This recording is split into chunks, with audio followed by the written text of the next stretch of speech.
friends, today's video is for the assignment cycle April 2024, semester 3 BFM, commercial banking system and role of RBI is the subject.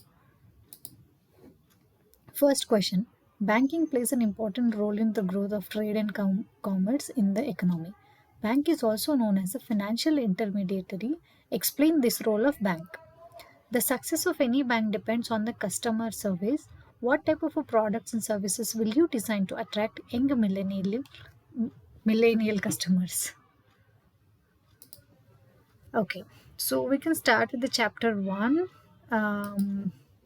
page number 3 in the introduction part of it. Okay, the numbers are...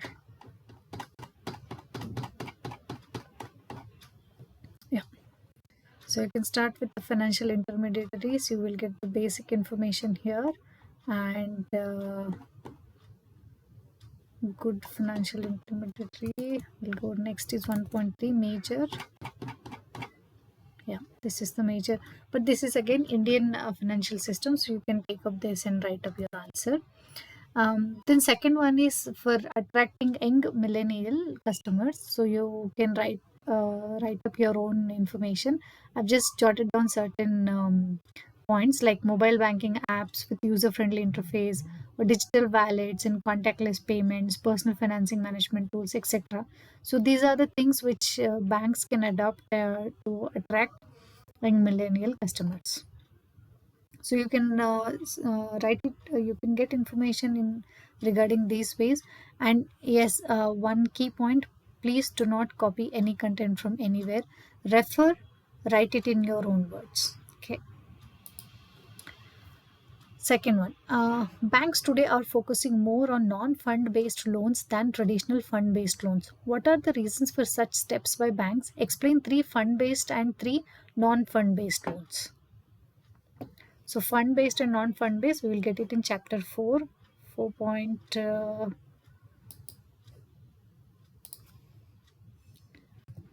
Page number 81.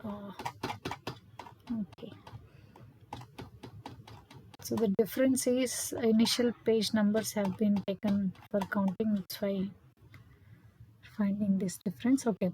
4.2 fund based, term loan, cash credit, overdrafted facilities, discounting of bills of exchange. Then comes non-fund based, that you have letter of credit. Again, you have types of letter of credits. Next is guarantee. Then that types co-acceptance of bills. So these are the types of non-fund based loans what banks are giving. These 3. Then what are the reasons for such steps by bank? I think you can once you go through these points, maybe you can easily understand inside, and you can make out the difference and jot it down the points why non-fund is better than the funded one. Okay. Question 3. Banking is risky business and it needs different skill sets to negotiate the businesses. Bankers are exposed to different types of risk due to the diverse business they handle. Though 100% risk cannot be eliminated, but definitely by prudent management, experience and skill, risk can be reduced and controlled. So first one, explain reputational risk and credit risk and ways to reduce this risk.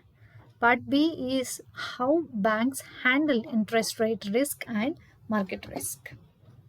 So here, reputation risk, I could not find exactly the information in the textbook, but you can refer it in the outside, what is reputational risk and how it can be handled kind of. Then coming to the credit risk, 246, page number 11.3.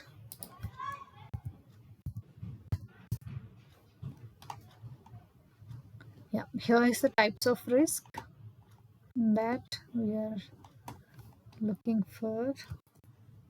Credit risk. Yeah, here is the credit risk. So here you have information. Then steps in the risk management process and mitigation. that comes here. Yeah, risk management process and mitigation process. You can take up here how banks are trying to mitigate this risk. Then we have part B, interest rate risk and market risk. So these two you can find it again in the same chapter 11.3.1.